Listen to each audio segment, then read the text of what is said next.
Bem-vindos à Bifina Talks, IFA em debate, diretamente do IFA Summit, a Bifina 2026, aqui no Inovateca, no Parque Tecnológico da UFRJ.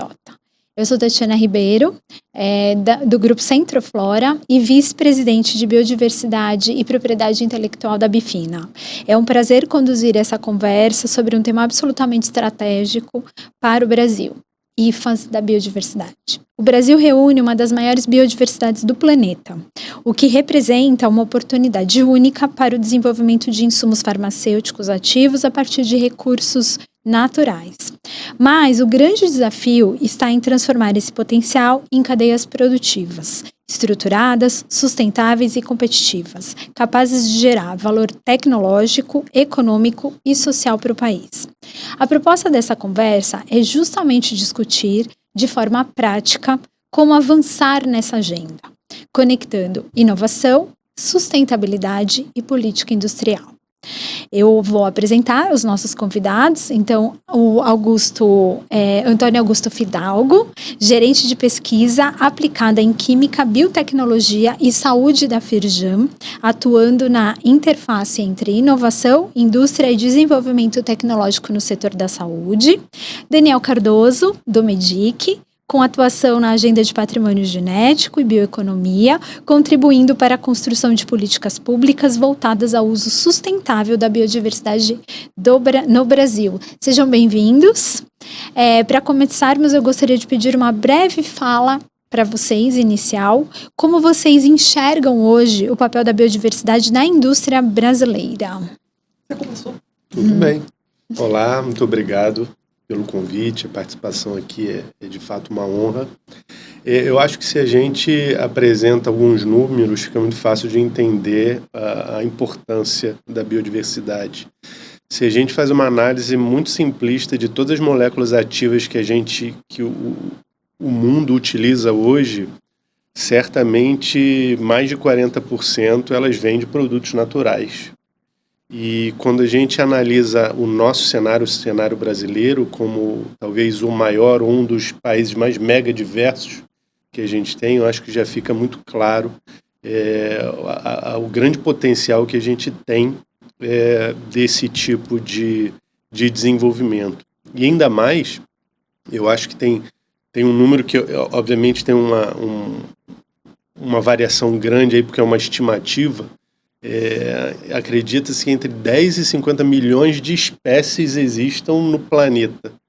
E desse valor, que varia de 10 a 50, a gente só conhece 2 milhões.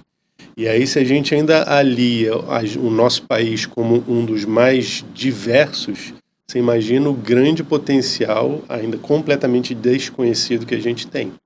Então, eu acho que a gente está aí com uma excelente oportunidade para esse desenvolvimento, o que significa um potencial enorme para a nossa soberania de compostos ativos e de toda uma cadeia produtiva e extremamente importante para a nossa sociedade. Recursos disponíveis, né? Exatamente. Nós precisamos olhar para fora dessa caixa Brasil. Eu penso que olhar para o mundo, não para copiar, ou para copiar. Se algo realmente se aplica, podemos. Então, aí a gente vai ver o nível de investimento, a dedicação orçamentária, a transversalidade das ações, o estabelecimento de blocos de gestão específicos. A gente precisa pensar como é que as políticas elas vão se articular para não crescer de um lado e de repente falar assim, e agora? Precisamos atravessar uma ponte. E vai como? E aí a gente tem muitos exemplos. Eu gosto muito, porque inclusive aprendi, você deve ter aprendido com os alemães, né?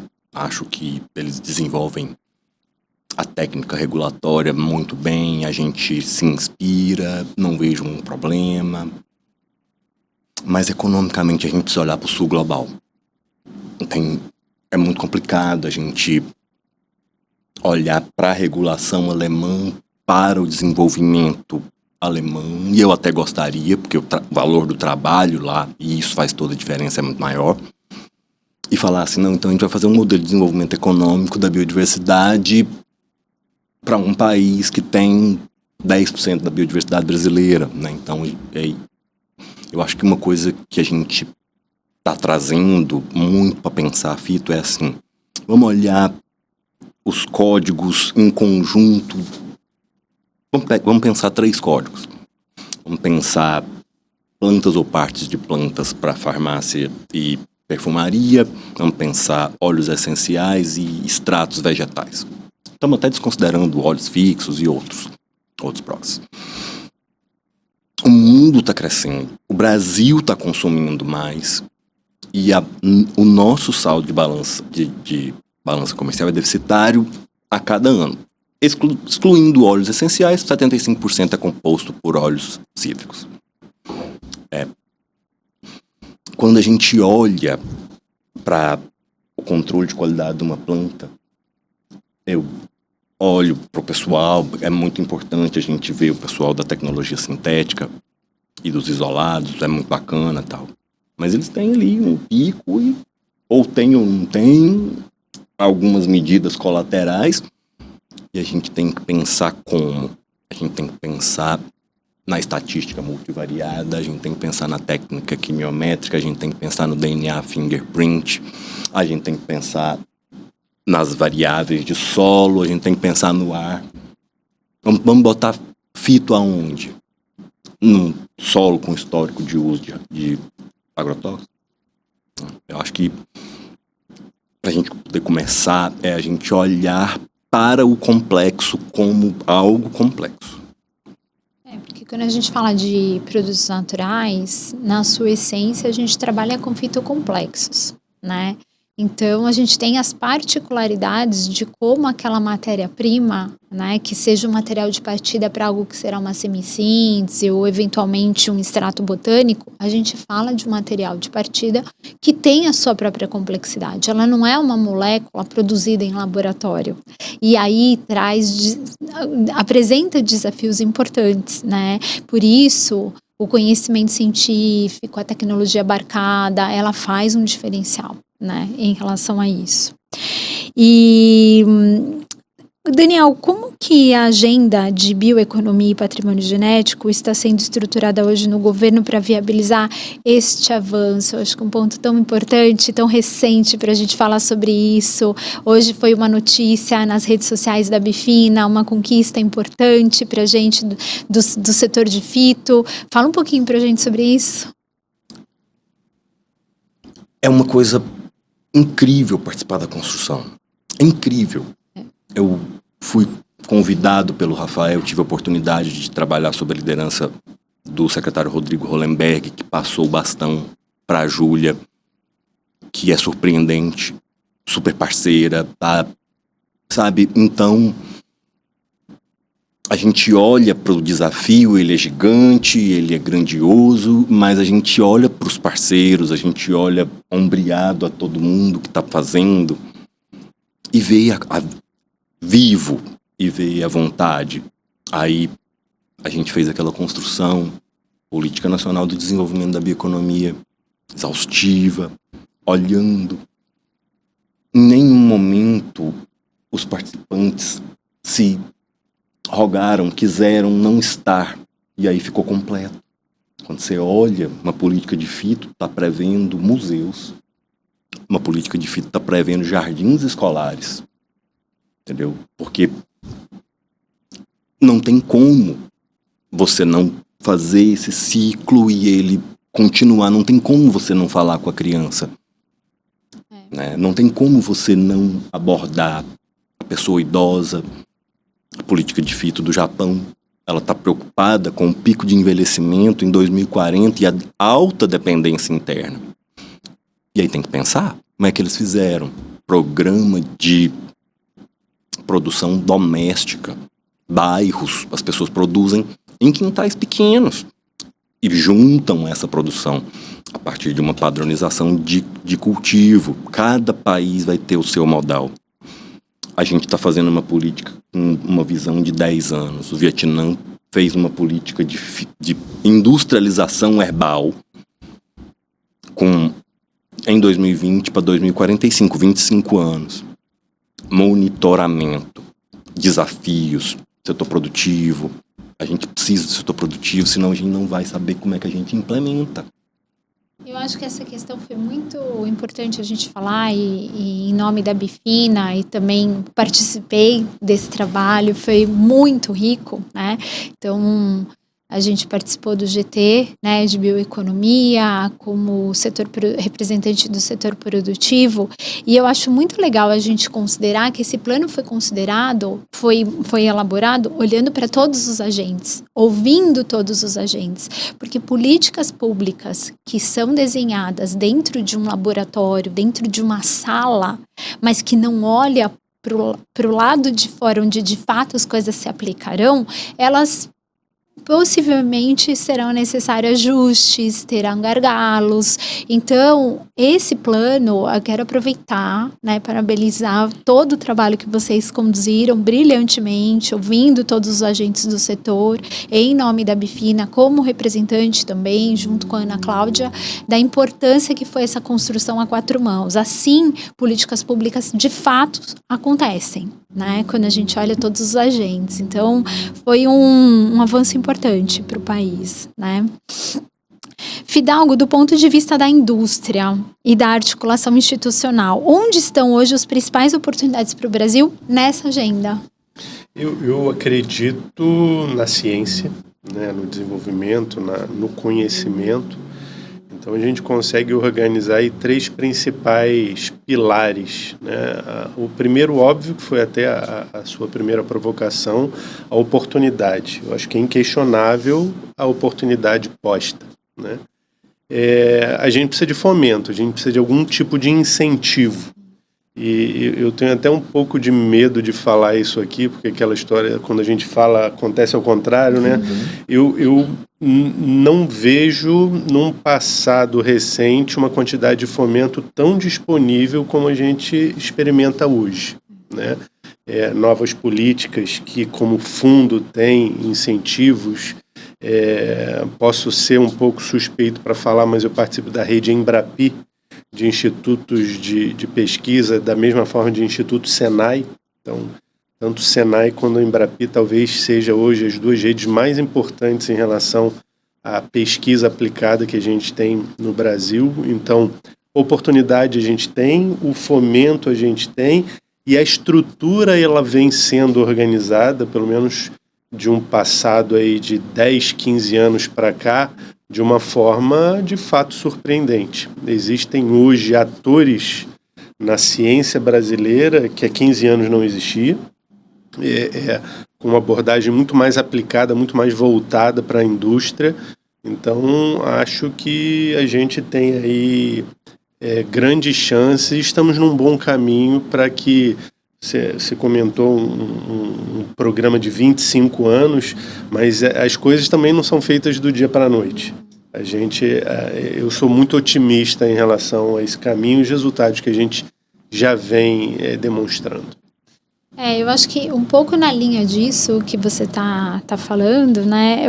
O que vocês entendem que diferencia o momento atual de tentativas anteriores, né, de desenvolvimento nessa área? Você falou um pouco sobre ter linhas de fomento mais do que a gente anteriormente nunca tinha visto, né? A gente fala de um plano que saiu do papel, né? Então, o que vocês entendem que o momento hoje é diferente em relação ao passado? A gente tem que pensar na perspectiva de que existe um amadurecimento dos setores. E existem portfólios de erros. A gente tem que ter muito apreço aos nossos erros enquanto formuladores de políticas, enquanto pensadores de orçamento, enquanto projetistas. A gente tem que trabalhar dentro dessa perspectiva, então a gente tem que retornar. Tem muita gente com muito histórico na fita que precisa ser incluída, pra gente olhar não aqui. As conversas que a gente teve. as conversas que a gente teve deu um plano lindo. Como é que a gente vai implementar? A gente tem que continuar conversando. A gente tem que continuar aprendendo. Não tem nada pronto. A gente tem que pensar um orçamento e olhar. A gente tem que ter a ousadia de não pensar, não pesar sobre a biodiversidade o peso da perfeição. Você vai trabalhar com R$10 e vai chegar no seu primeiro milhão em 2 anos. Não vai, gente. Então, mede esse orçamento, calcula o trabalho para o monitoramento correto, pensa nas perspectivas de remanejamento. Isso é muito complicado ainda, né? Quando as pessoas recebem orçamentos públicos, elas precisam remanejar. Como é que isso vai acontecer na dinâmica atual de negócios? Os meninos que estavam falando sobre hidrogênio verde, estavam falando, e é isso. É rápido. As coisas estão acontecendo.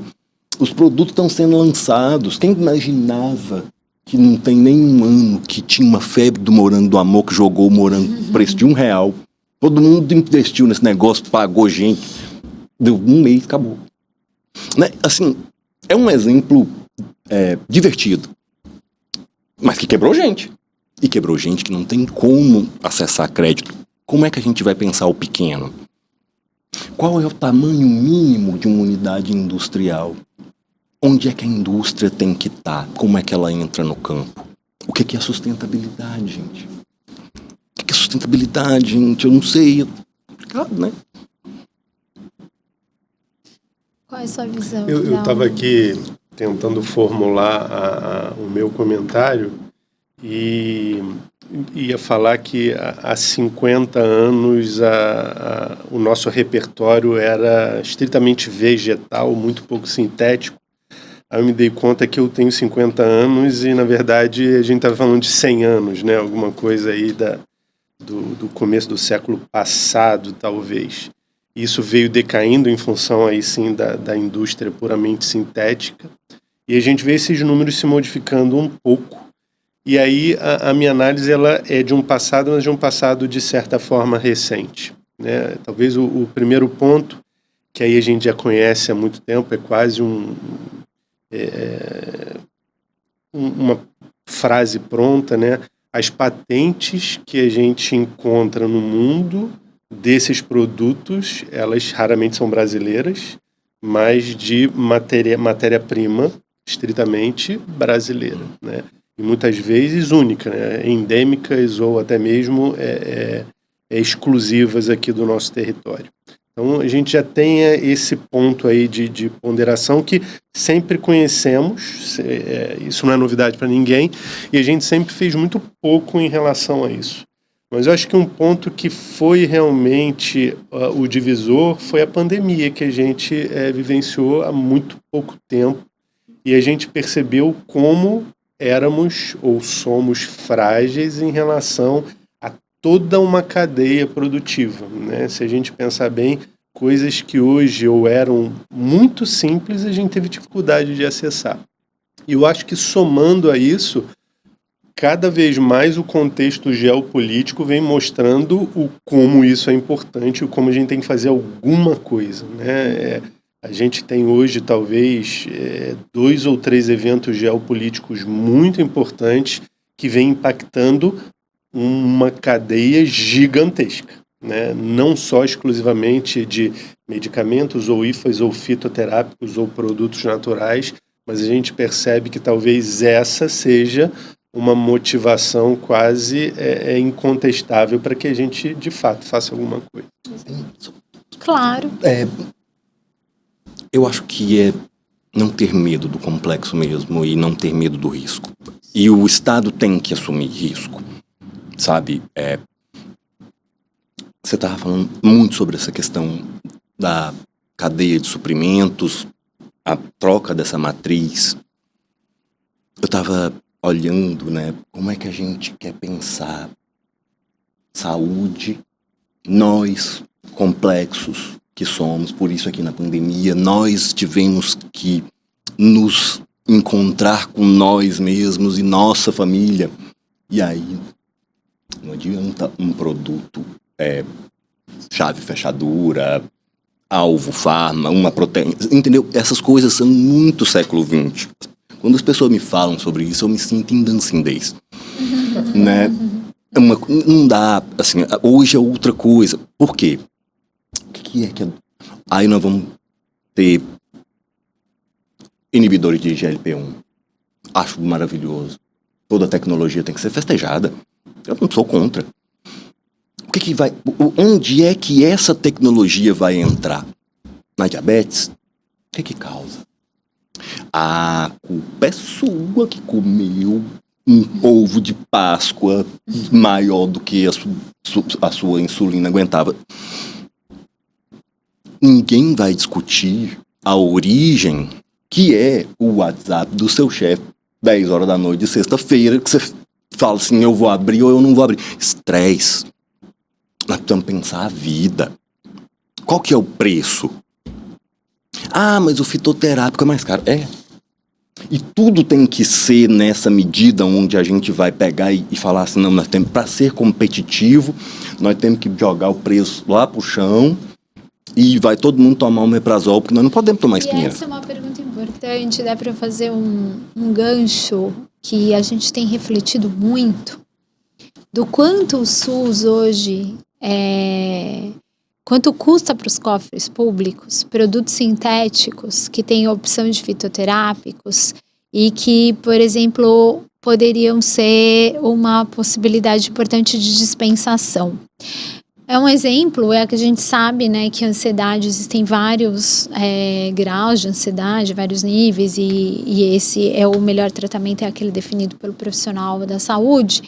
Mas, por exemplo, quanto custa para os cofres públicos dispensar antidepressivos sintéticos, sendo que, por exemplo, a gente tem uma passiflora totalmente verticalizada. A gente sabe que a Passiflora incarnata não é uma planta brasileira, mas a gente tem, né, a verticalização dela no país, e isso vai ter um baixo impacto em relação à importação da matéria-prima e da própria produção do extrato, que vai se tornar um fitoterápico. Então, quando você olha para uma possível uma cadeia verticalizada e a disponibilidade desse produto 100% nacional, do IFA-V ao medicamento, quanto é que é essa balança quando a gente fala da dispensação, de não se pensar nessa possibilidade de dispensar pelo SUS somente os ansiolíticos sintéticos? Se você calcula, são linhas de raciocínio distintas. Você tem que pensar os valores presentes líquido, considerando a verticalização e os retornos sociais de investimento. Não tem jeito, porque senão você não vai fazer. Tem alguns casos que o governo fica sustentando uma cadeia por mais de 10 anos. Entendeu? E aí é isso. Você tem que refinanciar ela, porque ela vai aumentando a produtividade, melhorando a qualidade, selecionando matrizes, elite. E aí isso começa a ser competitivo. Posso te dar um exemplo? Por exemplo, eu trabalho no Grupo Centroflora e nós temos cases de IFA-Vs que a gente faz a verticalização total. A Passiflora é uma delas. Só que mais do que uma questão de verticalização da cadeia da Passiflora, eu tenho neste case de verticalização da Passiflora um projeto muito importante, que é o Parcerias para o Mundo Melhor, onde eu tenho parcerias com famílias de agricultores da região, e a gente tem um contrato com essas famílias, onde honramos os contratos, né? E ele tem a garantia de que ele vai plantar e que o Grupo Centroflora vai comprar essa colheita e será a nossa matéria-prima para a produção dos nossos extratos. É claro que a demanda ela é muito alta e a gente não fala de 100% da verticalização, muitas vezes isso não é possível.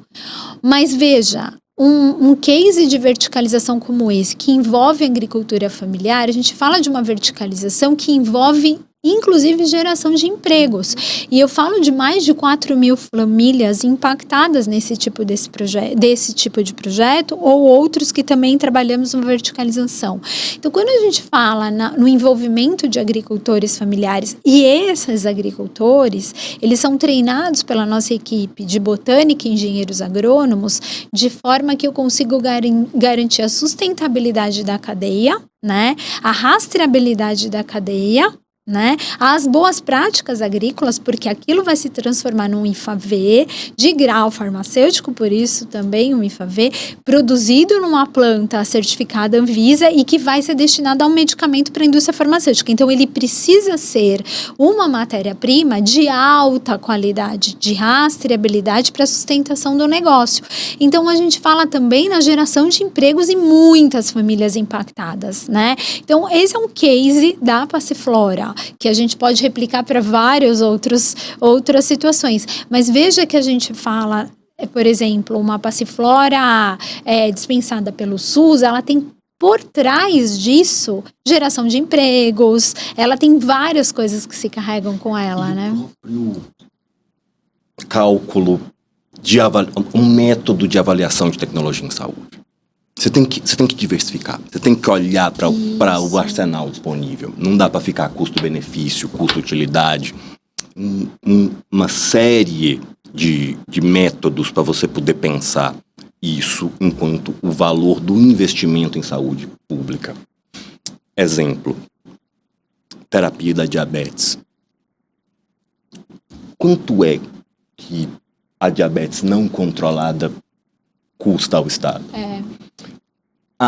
Antidiabéticos orais, hoje vai ter o PLP e por aí vai, né? Aí tem caso concreto. Antidiabético oral associado a fitoterápico, ou seja, né? Os dois vai custar mais. Obviamente. Impacto em saúde positivo. É isso, quando a gente fala um pouco sobre preço, a matemática, é isso. E tempo para sentar, para pensar, para fazer método. O Daniel estava falando que a sustentabilidade, perenidade tem relação com isso. Isso é um tipo de projeto que resulta em perenidade, né? Exato, dá uma garantia para a sustentação, né? E quando Às vezes eu nem falo muito da Centroflora, porque eu sou muito fã, mas trabalho excelente com o agricultor familiar e o extrativista. Exato. Como é que a gente vai fazer? A gente vai pagar para ele extrair o que já está sob pressão ecológica? Ou a gente vai falar, você tem que parar? E aí ele vai fazer o quê? Eu vou fazer o quê? Derrubar madeira? Quando a gente olha para a prática, né, vemos que ainda existem muitos entraves, né? Então, na cadeia de IFAs da biodiversidade, estamos falando de desafios que vão dar origem, né, que vão dar origem da matéria-prima até o produto acabado, que é muito o que a gente está falando aqui agora, né? Fidalgo, você trouxe um ponto importante sobre o desafio da transição entre a ciência e a indústria, né? Onde está hoje o principal gargalo nesse processo?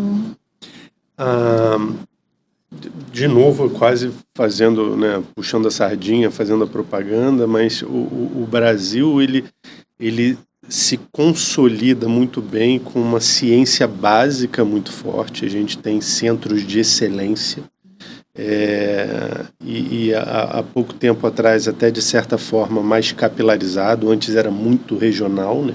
Sudeste, basicamente, a gente resumia tudo. Mas a conexão, a comunicação dessa ciência básica com a aplicação, né, com esse segmento que a gente está falando, por exemplo, a indústria, ela é muito difícil, né? O Daniel colocou um exemplo agora do que um paciente diabético poderia custar. É um cálculo muito difícil, é um cálculo que você fala para um empresário, qual é o ROI disso? É difícil de calcular, né? Agora, se a gente consegue levar isso em conta e fazer essa conexão mais aplicada, eu acho que a gente começa a ter resultados. E aí, de novo, assim, a nossa atuação é uma atuação para pesquisa aplicada, que é exatamente tentar preencher esse espaço e fazer com que as coisas cheguem mais e se transformem mais no acesso, na droga, no medicamento acabado, no extrato e assim por diante. Eu percebo, não sei se é uma percepção no setor produtivo, de fato a gente vê isso acontecer, um pouco de resistência entre esse elo da academia com o setor produtivo. Não sei se vocês conseguem enxergar isso de uma forma tão cristalina quanto eu me enxergo. A gente precisaria fazer uma construção de pontes mais sólidas entre a academia e o setor produtivo. Claro, a gente não entra no mérito da questão do porquê isso acontece, mas ele acontece, né? A gente vê hoje, tem um levantamento da Bifina, por exemplo, a gente consegue ver que grandes patentes de produtos naturais estão na academia, né? Não estão no setor produtivo, não é que não existam, mas elas estão na grande maioria na academia. Como que a gente faz para aproximar a academia do setor produtivo para que esses produtos, essas pesquisas se tornem de fato um produto para a população brasileira, né? Eu ainda entendo, eu ainda vejo uma resistência nessa relação, né? Eu já tive em eventos da academia onde eu vejo muito esse questionamento. Como fica a minha propriedade intelectual? É óbvio, né? Assim, a gente vê que tem uma preocupação do pesquisador em relação à sua pesquisa e a proteção dela de uma forma... A gente sabe que existem meios para isso, né? Mas eu ainda vejo um pouco dessa resistência. Não sei se isso é claro para você. Deixa eu aproveitar e fazer um comentário que a gente tem esse dado, não é um dado restrito ao IFA, né? Ao insumo farmacêutico, mas é mais voltado para tecnologias da química verde, da química sustentável. E a gente fez um levantamento de 2012 até 2022 ou 2024, era uma coisa assim, de número de patentes concedidas por indústrias e pela academia. A academia tem um número muito grande, um tempo de desenvolvimento gigantesco, alguma coisa em torno de 12 a 15 anos, a indústria muito menor, um tempo muito mais rápido, mas quase 80% disso no mercado. Que a gente não vê nessa academia com esse tipo de pensamento. Você colocou lá no começo, quando a gente fala em política, a política ela se serve ou se justificaria assim, vamos arrumar uma forma desse pesquisador da nossa universidade transformar essa patente em uma patente que seja aplicada, né? Transformar isso em nota fiscal, né? Isso fazer mesmo, com que isso transformar em solução para a população brasileira. Uma pessoa maravilhosa sempre me fala transformar em nota fiscal. Um grande amigo do MIDIC, que quando eu cheguei, ele falava, você tá de novo falando como um sanitarista, transforma em nota. Não é tão simples. Sim, não tenho dúvida. Eu complementaria.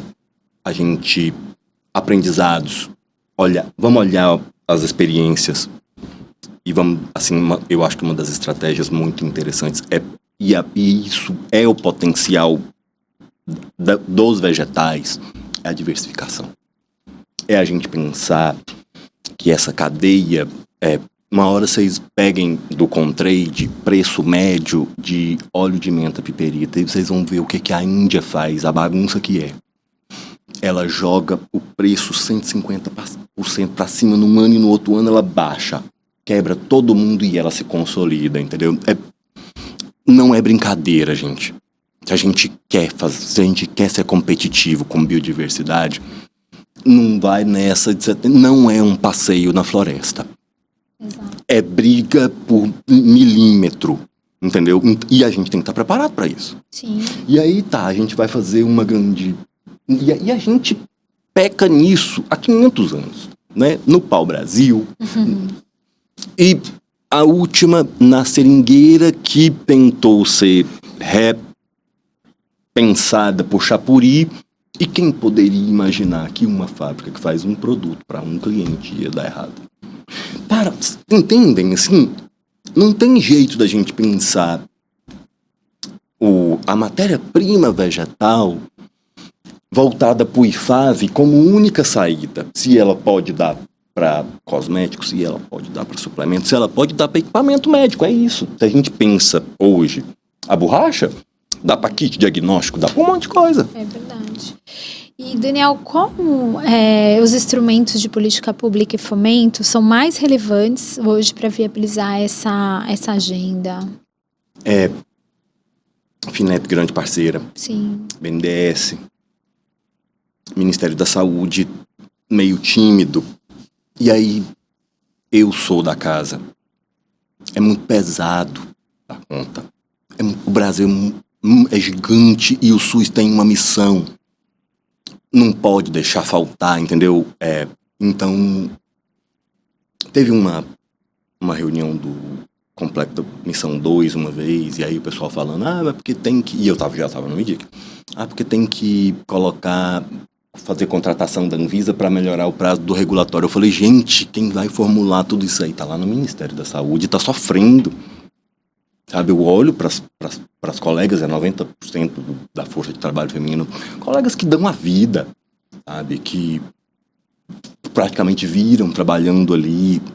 Então tem que ter uma atenção muito especial para gerar essa massa crítica ali dentro. Vai ser uma grande parceria. O núcleo está indo muito bem, então tem alguns financiamentos que precisam ser melhor ajustados. Nós temos o comitê, nós temos um aumento na 20K5, e isso tem que ser pensado de forma estratégica. Nós temos uma negociação muito baixa com o governo. Como é que a gente vai conseguir envolver todos esses atores? Compra pública. Vamos pensar a compra pública. Sim. Ou usamos lá no PNDB, vamos ver se vai dar certo. Exato, vai dar certo. Fidalgo, qual é o papel de instituições como a Firjan, o Senai e centros de pesquisa na conexão entre ciência, a indústria e o mercado? A concepção desses centros foi exatamente essa, né? A gente conseguir dialogar ao mesmo tempo com a academia, que a gente fala num desenvolvimento mais de ciência básica, e conseguir dar aí alguma melhoria, algum desenvolvimento nesse meio do caminho e chegar muito mais perto da aplicação. A Firjan hoje, como Federação das Indústrias, ela tem alguns centros de pesquisa em competências as mais variadas, né? A biotecnologia é um exemplo, saúde, digitais e assim por diante, que consegue fazer muito bem isso, né? E de forma mais ampla ainda, isso é uma rede nacional, né? O Senai, ele tem uma capilaridade muito grande, a mesma medida, como eu já comentei aqui, a rede Embrapi, e um dado muito bacana que a gente publicou no começo do ano, no final do ano, essa rede de institutos de inovação já conseguiu impactar o PIB. Então, a gente já conseguiu perceber o impacto positivo no desenvolvimento de pesquisa aplicada industrial. Então, de novo, sou muito otimista e acredito que a gente está no caminho. Acho que somos, né? A gente que trabalha nessa causa, nessa pauta, nessas agendas. Temos que ser também. Somos, certamente somos aqui, né? A construção, fazer esses cálculos não é fácil. Adaptá-los a diferentes matrizes não é fácil. Pensar as plataformas tecnológicas não é fácil. Olhar para um investidor e falar assim, o seu risco é alto, e ele olhar para um CDB de 160% a 15% CDI Não vou investir na pesquisa. Entendeu? Eu não posso olhar para ele e falar assim, não, mas você é malvadão, você tinha que botar... Não, sabe? E o governo tem que ter... Assim, aí o governo tem que ter muita força. No planejamento, a gente tá tendo muito fomento, tá? O impacto demora. Mas como é que a gente vai proteger isso para que isso não seja... ficou bom, eu vou lá e compro. Daqui a pouco tudo é de uma pessoa só. Como é que a gente vai... Entendeu? Sem interferir na negociação de mercado. Como é que a gente vai conseguir proteger essa diversificação? E aí, a Amazônia, gente, como é que a gente vai pensar a Amazônia? Sabe? É difícil, tem que ir, tem que estar lá. E a gente tem que pensar a capilaridade no território. Sem dúvida. Se a gente for falar de qualidade, tem relatório da Agência Europeia de Importações. Eu olho muito para essa base, dizendo que o Brasil está caracterizado por salmonela na pimenta preta, que é a que a gente está comendo, tudo bem, né? Caracterizado, entendeu? Aí tá voltando, e ela ainda faz um comentário. No outro ano diminuiu muito a quantidade de pimenta contaminada, mas caiu 45% a importação. Entendeu? Então, assim, e a gente não pode responsabilizar as pessoas do Brasil profundo. E isso cai até uma questão subjetiva de que essa pessoa não tem hábitos. Não é isso, gente. O que nós estamos falando é de indústria, nós estamos falando de alto nível de controle. Sem dúvida. E isso eu costumo dizer que a qualidade é uma coreografia. Não adianta. E quando a gente pensa em futuro e posicionamento no Brasil, indo para os minutinhos finais aqui do nosso bate-papo, para fechar e olhar para frente, o Brasil tem ativos únicos, né? Mas ainda ele não ocupa um papel de liderança global nesse tema, né? Então, eu vou deixar aqui 2 perguntas para vocês, né? O que falta para o Brasil se posicionar como um protagonista global na produção de IFA a partir da biodiversidade? E se vocês tivessem que priorizar uma ação estratégica para os próximos anos, qual seria? Pode. É uma pergunta muito difícil porque existem várias dimensões a serem abordadas, né? E seria muito injusto, quase cruel, se eu restringisse apenas uma dessas dimensões. Mas, por exemplo, a cultura do empreendedor, da indústria, é um ponto importante. A política pública é um outro ponto importante. E aí passa, por exemplo, por segurança jurídica, é um outro ponto. Previsibilidade regulatória. Eu ia falar, é a tua área, mas assim, o aspecto regulatório é fundamental. Exato. E aí, novamente, eu vou finalizar como você perguntou sobre o que eu priorizaria. Eu priorizaria o investimento em ciência, em pesquisa, em conhecimento. Não é de curto prazo, não é barato, mas eu acho que é sustentável. Eu acho que traz perenidade e não vejo um caminho diferente desse investimento em longo prazo.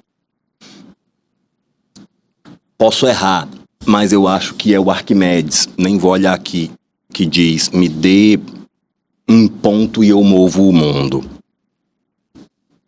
É preciso um ponto, é preciso um lugar de articulação para alavancar. Ele fala isso quando, eu não sei se é o Arquimedes, mas esse pensador, esse filósofo da matemática, ele pensa a teoria da alavanca a partir de você, uma alavanca maior, aquela coisa da física. Ok. Sem isso, sem um ponto, a gente não consegue fazer essa articulação e essa coordenação fina. Quanto é que o Brasil investe de orçamento de verdade em fitoterápicos? Nós não sabemos, porque a política programa tem 13 ministérios e cada um vai colocando e as ações vão acontecendo, inclusive baseadas no próprio programa, o que é legítimo.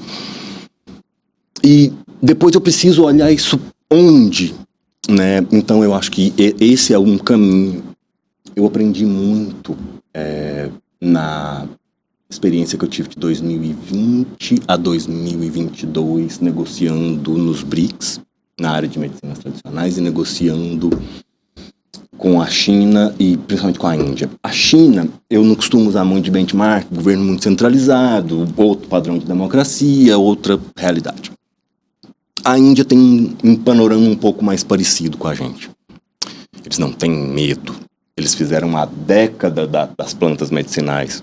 Eles têm 20 anos de um núcleo, né, de plantas medicinais. E eles estão vendendo 75% do açafrão para nós.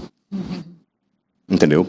Os 75% do açafrão que a gente importa vem deles. Isso é uma política de desenvolvimento industrial. Mas como é que tá? Qual é o proxy industrial? 2 a 3% vira óleo, resina que vai para a indústria farmacêutica. Mas para ter 2 a 3%, você tem 96% de açafrão que vai para suplemento, tempero e uma série de outros proxies. E isso é tocado pelo governo indiano dentro do Ministério da Indústria, olhando resultados de exportação. O Brasil não seria uma potência no agro se você não tivesse a Embrapa. O Brasil não vai ser uma potência em produtos da biodiversidade, por exemplo, porque joga tudo lá dentro do Ministério da Saúde com a quantidade imensa de problemas que eles têm para resolver, e a pilocarpina é fitoterápico, é isolado. Então, essa mobilidade, ela tem que estar num espaço onde você pode jogar com as oportunidades, onde você vai aproveitar os ambientes de negócio. A gente muitas vezes é muito cobrado no governo. Tem que olhar a demanda. Mas a demanda muda. Os players mudam. E eles mudam caladinho. Que o movimento é vivo, né? A gente fala de um movimento vivo e que segue só o curso do rio, né? Ele não é uma coisa escrita na pedra, né? A gente está chegando ao final, né, de mais um Abifina Talks. Essa conversa reforça que o Brasil tem uma oportunidade única de transformar sua biodiversidade em um ativo estratégico para a indústria farmacêutica. Mas isso exige integração entre política pública, inovação e a capacidade produtiva. Agradeço muito ao Fidalgo, ao Daniel, pelas contribuições e pela qualidade das discussões, que eu tinha certeza que não seria diferente. E convido a todos a seguirem acompanhando a programação do IFA Summit Abifina 2026. Muito obrigada.